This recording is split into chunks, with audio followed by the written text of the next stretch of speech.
He threw a newborn into the lake, claiming it was a code violation under his fake HOA rules. Bryce Mills, a disgraced ex-guard, turned a peaceful neighborhood into his own twisted domain of fear.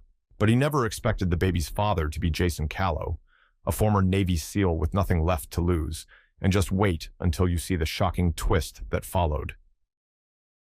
And how justice came crashing down in the end. The sun was just beginning to rise over Lakewood County, casting a soft, amber glow across the rooftops and dew-soaked lawns. The air was still, the kind of quiet you only get right before the world wakes up. Birds stirred in the trees. The occasional hum of sprinklers filled the silence. In his backyard, Jason Callow stood by the grill, flipping pancakes with one hand and holding a baby monitor in the other. After 12 years serving in the Navy SEALs, he had traded war zones for waffles and early morning breakfasts, and he liked it that way. His wife, Emily, was inside with their newborn son, Logan, who'd finally fallen asleep after a rough night. Jason was still getting used to the rhythm of civilian life, mowing lawns instead of sweeping buildings, grilling instead of guarding. He'd bought their new home in what the real estate agent had called a model HOA community, where everything was supposedly safe, organized, and tightly regulated. It was that last part he hadn't paid enough attention to. The first time he'd met Bryce Mills, the so-called HOA officer, Jason had brushed him off as one of those guys who never outgrew Halloween costumes. The man wore a patched-up security uniform with fake credentials, carried a clipboard like it was a badge, and strutted through the neighborhood like he was the sheriff of a one-house town. He handed out warnings about mailbox colors and sidewalk chalk like they were federal citations. Jason had seen men like him before, not in uniform, but in attitude. Delusions of authority. Control freaks who cracked when the world didn't bow to them. Still, he never thought Bryce would become a real threat. That morning, Jason was flipping the last pancake when Logan's soft gurgle crackled through the monitor. He smiled, wiped his hands, and stepped inside to grab a bottle from the warmer. It couldn't have been more than 30 seconds, just long enough for a predator to move. Then, tires screeched. A roar tore through the peaceful air, followed by a metallic crunch. Jason's instincts snapped to life. He dropped the bottle, bolted to the porch, and froze.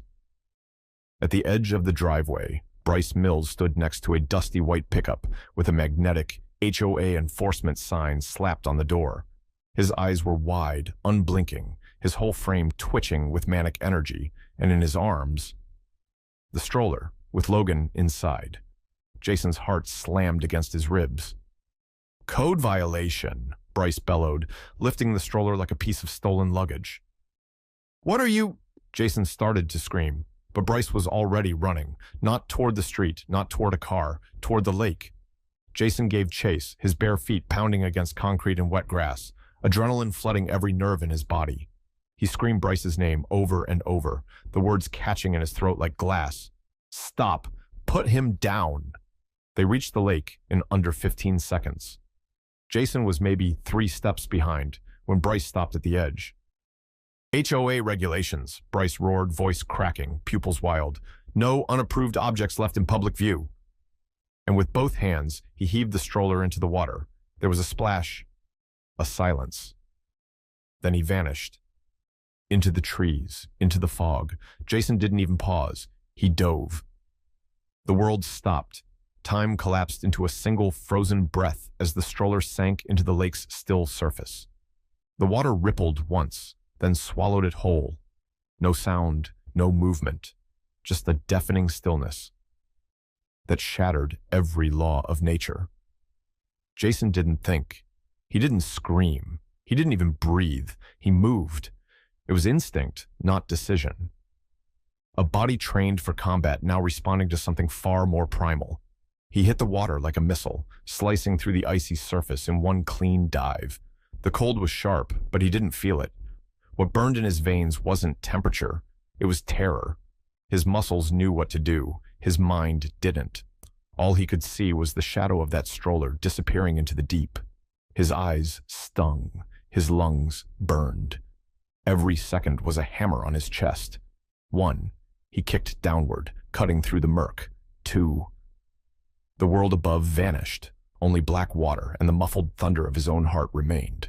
3. A glimmer, The metal bar of the stroller, half buried in silt. 4. He grabbed it, yanked. It was stuck. 5. He repositioned, dug his boots into the lake bed and heaved. 6. It came loose.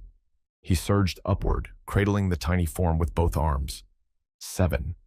He broke the surface with a gasp, sucking in air and dragging Logan's limp body to his chest. The baby was still. Too still. Jason stumbled toward the shore, half swimming, half running through the shallows, water sloshing around him, dripping from his hair, eyes, mouth. He laid Logan gently on the grass. The child didn't move. Then, a cough, a shudder, a sound. A sharp, gasping wail tore through the silence, high and raw. Jason dropped to his knees, pulled Logan into his arms, wrapped him in his soaked shirt and pressed him close. The cry turned into a breathless whimper, then into sobs, the most beautiful sound Jason had ever heard. He held his son tighter than he'd ever held anything in his life, alive. He was alive. Jason didn't speak for a long time. He just stared at the trembling little chest, rising and falling against his own. Every instinct told him to cry, to collapse, to thank the sky for what he'd just pulled back from the edge. But he didn't cry. He didn't collapse, because something inside him had changed. Something old had returned. He stood up slowly, cradling Logan with one arm. With the other, he pulled off his jacket, the heavy Navy-issue field coat he hadn't worn since leaving service, and wrapped it around the baby. His hands no longer shook. His breath no longer came in gasps. His gaze turned hard, steady, focused. That this wasn't over. Jason looked across the lake, scanning the trees, the roads, the shadows. Somewhere out there, Bryce was still walking free. "I'm going to find him," Jason whispered, voice low and steady. There was no rage in his tone, no screaming, just certainty. He pressed a kiss to Logan's forehead, and in that moment, the man who'd left combat behind ceased to exist. What remained was something colder, sharper, silent fury wrapped in discipline, and it wasn't going away. Bryce Mills was no ordinary troublemaker. He wasn't a prankster playing dress-up or a harmless eccentric patrolling the streets for fun. He was something darker, something fueled by rejection, bitterness, and a twisted obsession with control. Years ago, he'd been a night shift warehouse guard, fired after a string of complaints involving intimidation and physical aggression. No formal charges had stuck, but everyone who worked with him remembered the look in his eyes when he was told he no longer had authority. It wasn't disappointment, it was rage. After that, he disappeared from most people's radar, moved into a small camper trailer tucked behind the woods at the far end of the neighborhood, land technically outside city zoning. From there, he built his fantasy. He called it HOA Tactical Unit. Most laughed it off at first. He printed fake citations and slipped them into mailboxes.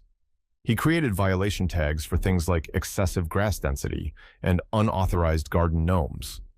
But then he started showing up on doorsteps in uniform, dark navy jacket, boots, knockoff badge on his chest, and knocking hard. He carried a clipboard, radio, flashlight, everything to look official.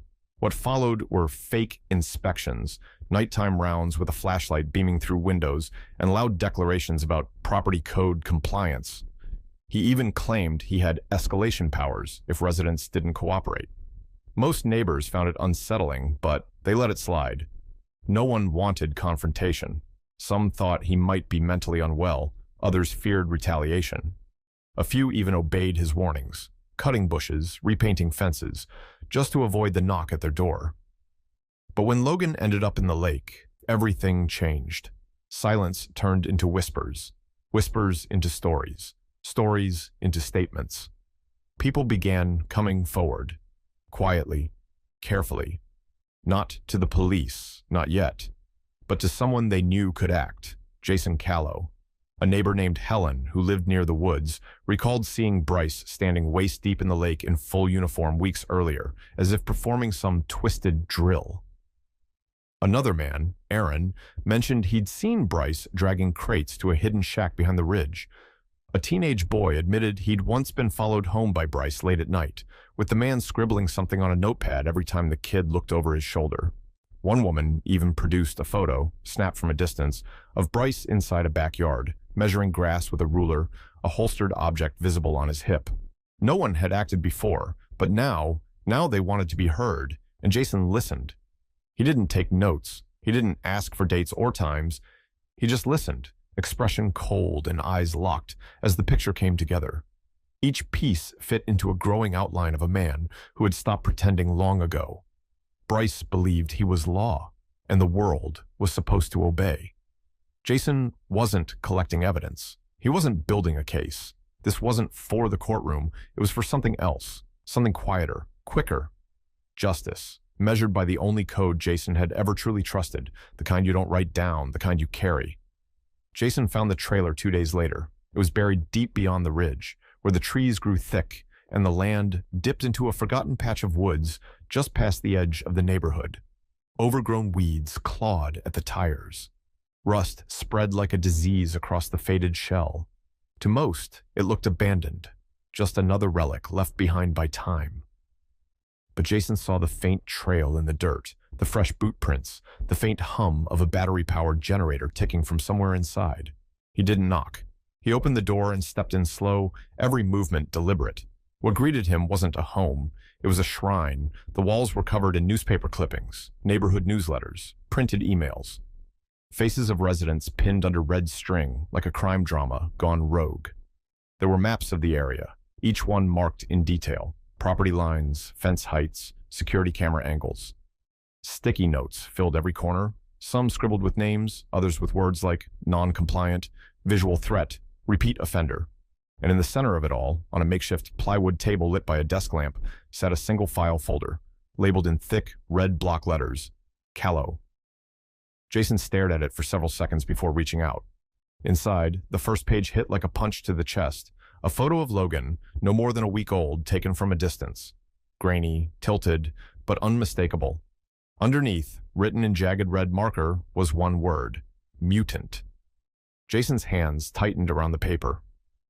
Beneath the photo were printouts, his own social media posts, service records pulled from open sources, diagrams of his backyard, the layout of his home. Even the serial number from the mailbox he'd installed just last month. Everything about his life, down to the brand of car he drove, was in this file, and that meant only one thing. This wasn't about some random code violation. This was targeted. Bryce hadn't snapped suddenly. He'd planned this, studied, waited, and when he struck, it wasn't out of impulse. It was personal. Jason kept flipping. More notes. A scribbled line reading, "Seal threat profile high." Another note, underlined twice, "Weak point equal sign child." The rage simmering inside him no longer burned, it crystallized. Cold, sharp. This man hadn't just crossed a line. He'd built an entire world on the other side of it, and the most chilling part, Bryce had left it all here, untouched, almost like he wanted it found, as if he was waiting. Jason took one last look around the trailer. His gaze landed on a cracked photo frame nailed to the wall. It held a black and white image of a much younger Bryce, standing in what looked like a security guard uniform. The glass was broken. Beneath it, scrawled in pen, was a phrase: "Order is earned, not given." Jason turned, stepped outside, and closed the door behind him. He knew what this was now. This wasn't some act of madness. It was a challenge, and Jason had already accepted. The house was quiet. Emily and Logan were asleep in the back room, safe and warm under the soft hum of the baby monitor. Jason moved through the hallway like a shadow, not making a sound. He didn't flick on the lights. He didn't check his phone. Everything he needed was already in his mind, mapped, measured, resolved. He stepped into the study and closed the door behind him. Then, with one hand, he reached beneath the bottom shelf of the cabinet, pressing his thumb into the hidden magnetic panel. A soft click echoed in the dark. The floorboard lifted. Inside, a steel lockbox bolted to the foundation. Jason entered the code with muscle memory alone. The lid opened. There it was. Glock 19. Matte black. Standard issue. Clean, balanced, and absolutely reliable. It had been with him through 3 deployments. Coastlines, rooftops, drop zones. And now it waited once more, ready. Not for war, but for resolution. He lifted it carefully, ran a cloth across the slide, and chambered around. The sound was soft, precise, A sound that didn't echo, but stayed with you. 17 rounds. He checked them one by one, counting not with numbers, but with breath. Every click of a magazine spring reminded him who he was, beneath the quiet smiles and grilled breakfasts, beneath the baby carrier and friendly nods to neighbors, beneath the new lawn, the painted porch, the American flag fluttering gently outside. He was trained for moments like this, not in rage, not in panic, but in clarity. Jason holstered the Glock and walked to the closet. From the back, he pulled the gear he hadn't touched in years. Boots that didn't squeak, a field jacket with pockets that remembered how to stay silent, and a cap pulled low over his eyes. He looked in the mirror, just once. The reflection wasn't the suburban father. It was the man who knew how to read the ground, predict movement, control breath, and end chaos before it spread. He didn't move like a man seeking revenge. He moved like a man fulfilling a task, a mission with no margin for hesitation. Jason stepped outside and let the door shut behind him. The night air was still. Trees whispered in the distance. The streets were empty, but he didn't need a map to find his target. He knew Bryce wouldn't run far. Not tonight, not after leaving a trail like that, a message wrapped in obsession. People like Bryce don't hide. They wait. They return to the place where they felt power. Jason glanced toward the horizon, where the silhouette of the lake shimmered under the silver glow of the moon. That's where Bryce would be, where it all started. Jason didn't flinch. He didn't speak. He walked, and with every step, he shed the weight of pretending. Until all that remained was purpose and steel. The fog lay thick over the lake, hugging the ground like it was afraid to let go. Every tree along the shoreline stood frozen, branches stiff in the windless air. The silence was dense, broken only by the slow lapping of water against the rocks.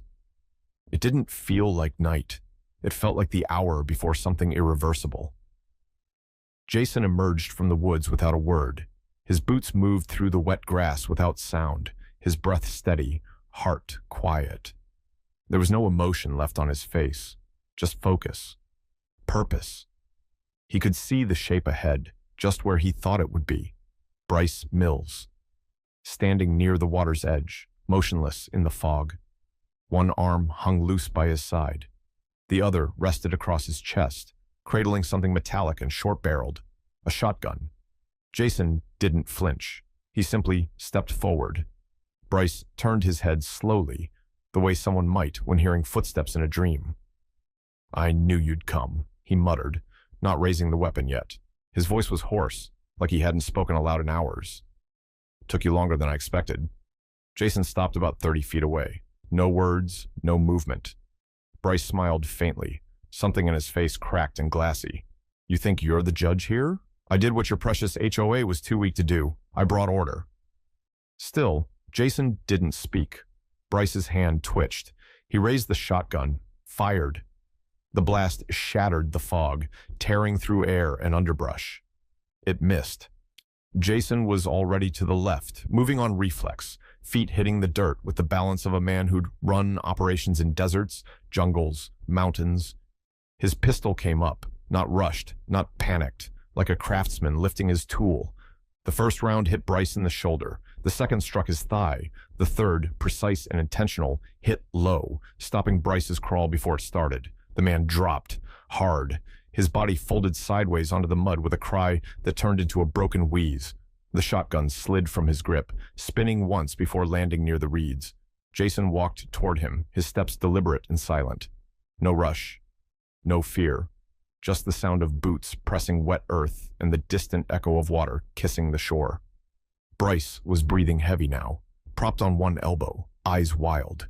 "You're not law," he spat. "You're not allowed." Jason said nothing. He grabbed Bryce by the collar and pulled. The man's body dragged easily through the dirt, his limbs jerking like broken branches. The fog closed in behind them as Jason hauled him toward the water, toward the same stretch of shoreline where the stroller had disappeared days before. The lake was calm. Jason stopped at the edge and stared out at the still water. Then he looked down. Bryce's voice trembled now. Don't do this, please." Jason crouched slowly, leaning in just enough so Bryce could hear every word. "You threw my son in this lake," he said softly, without blinking, without thinking. "Just gone." Bryce's breathing hitched. Jason didn't raise his voice. He didn't shake with fury. He was past that. "This isn't payback," he said, almost quietly. "This is clarity." Bryce writhed weakly, grabbing at Jason's sleeve with one hand. Jason didn't move. "You wanted him to drown," he said. "You called it code enforcement. You saw a child and thought target." He paused. "Now, you're going to feel what he felt." And with one hand, he pulled Bryce a foot closer to the water's edge. The lake lapped at his legs. Bryce let out a whimper, but Jason just stood, not to harm, to show, to remind. He stared down at the man who thought himself untouchable and watched fear take the place of arrogance. The same fear Logan must have felt, surrounded by cold, alone in silence. Jason didn't throw him in. He didn't have to. Bryce had already sunk in every way that mattered. Jason stood at the edge of the lake, the mist curling around his legs, the barrel of his pistol still warm. The man at his feet, Bryce Mills, shivered not from the cold, but from the realization that his world had finally come undone. Jason stared down at him in silence. For a long moment, there was nothing but the sound of water lapping against the rocks, the slow, uneven breaths of a man who'd finally met something stronger than his delusion. Bryce was no longer the self-declared enforcer of neighborhood order. No more clipboard, no more fake badge, just a man lying in mud, wounded and afraid, waiting for a verdict he didn't get to write. But Jason didn't push him into the water. He didn't drag him beneath the surface. He didn't cross that line. He reached into his jacket pocket, pulled out his phone, and dialed. 911, said the dispatcher on the other end. "What's your emergency?" Jason's voice was steady. "I've neutralized an armed suspect. He's injured but alive. I need units at Lakeshore Trail. Send EMS and law enforcement." He didn't elaborate. He didn't explain. He gave coordinates. Then he ended the call. Minutes passed. Jason didn't move from his spot. He stood there, Glock still in hand, not aimed, just held, like a tool that had done its job and was waiting to be put away. He watched Bryce crawl slightly, as if trying to inch away, but every breath was a struggle. The injuries had slowed him, humbled him, forced him to feel what others had: helplessness, uncertainty, vulnerability. Jason didn't offer comfort. He offered truth. "You knew I'd come," Jason said quietly. "You planned for it." Bryce coughed, lips trembling. You were supposed to stop. People like you. Protect the weak." "I did," Jason replied. The faint sound of sirens grew in the distance, weaving through the trees like the final chapter of a book already written. Red and blue lights finally bled into the fog, dancing across the lake like ghosts. Tires crunched on gravel. Doors slammed. "Hands in the air," came the call from a deputy, voice sharp, boots hitting the shore. Jason turned toward them calmly. He set the Glock gently on the ground, raised both hands, and stepped back from Bryce. "I'm not resisting," he said. "The weapon's on the ground. Suspect is down, armed earlier. He's alive for now." The officers moved in quickly. Two covered Jason. Another moved toward Bryce. A fourth collected the pistol. The moment passed without shouting, without panic. It was clean, precise, just like everything Jason had done. Bryce whimpered as the deputy rolled him onto his side and clipped restraints around his wrists. "You can't let him get away with this," Bryce cried, voice cracking. "He's a soldier. He's supposed to protect people. That's what they do." Jason stood motionless. The officer holding him turned slightly, unsure what to make of the accusation. But Jason looked straight into Bryce's eyes, calm, steady, unshaken. "I protected you," he said firmly. "Just not you." The words hung in the air, heavier than the fog, clearer than the sirens. It was over. Jason wasn't applauded. No crowd gathered, no grand statement was made. He simply watched as Bryce was lifted onto a stretcher, his words growing softer, more desperate, until they were lost in the hum of the engines. Then Jason turned and looked out at the lake once more. The water was still again, and for the first time since that terrible morning, he let himself breathe. The gavel struck once, then silence. Bryce Mills was sentenced to 45 years in federal prison. No parole, no suspended terms, no second chances. The courtroom didn't erupt into applause. There were no cheers, just quiet exhalations, like an entire town releasing a breath it hadn't realized it was holding. The man who had stalked their streets, who had weaponized fear under the guise of order, was finally gone. The charges were numerous: attempted murder of an infant, kidnapping, impersonating law enforcement, criminal harassment, unlawful surveillance, breaking and entering, and abuse of authority. But more than the legal jargon, what mattered most was this: he'd been stopped, and he would never hurt another neighbor again. Jason sat still through the entire sentencing, expression unreadable. His wife, Emily, held Logan close on the bench beside him. The baby had fallen asleep in her arms, unaware that this quiet moment in a courthouse was the final chapter of something that had nearly taken him away forever. Outside the courthouse, reporters gathered. Cameras flashed, microphones reached forward. Jason walked past them without a word. The story didn't belong to them. It belonged to the people of Lakewood, and they were just beginning to reclaim it. What came next was something rare: change. Inspired by the events surrounding the case, nearly every resident in the HOA zone attended the emergency community meeting held 2 weeks later. Not to protest, not to fight, but to take back what had been twisted. They came armed with evidence, photos, complaints, first-hand accounts. Everything they had once been too afraid to say, they brought into the open. Bryce's trail of manipulation went back years: fake citations, unauthorized property checks, nighttime intrusions under the guise of security checks. It became clear the HOA board had either turned a blind eye or had never truly checked his credentials. Either way, trust had been broken. A class action lawsuit followed. Residents demanded accountability, not only for Bryce, but for the system that enabled him. Investigators combed through board records, financials, hiring documents. What they found led to a full legal audit, and within months, the HOA board was dissolved. A new one was formed, publicly elected, transparently managed. The new board included veterans, educators, and parents who vowed to restore the balance between order and freedom, between safety and fear. Jason was offered a position. He declined. He didn't need power. He had peace. And that peace took shape every morning in the same place it had nearly been shattered: the lake. Just after dawn, Jason followed a quiet path that wound behind the houses through a stretch of trees and opened to the shoreline. He carried Logan in his arms, sometimes sleeping, sometimes blinking at the rising sun. The boy had grown stronger with each passing week. His laugh had returned. His breath no longer trembled. They stopped at the water's edge, where the mist now seemed gentler, the lake calmer. Jason knelt on one knee and pointed toward the horizon. "That's where you almost didn't get to see the world," he said softly. "But you did, because you're stronger than what tried to stop you." Logan gurgled, reached up, and wrapped his fingers around his father's thumb. Jason smiled. "You're stronger than death, son, and I'm stronger than fear." That had become his quiet ritual. Not for revenge, not for memory, for gratitude. Not a day passed that he didn't think of how close he had come to losing everything.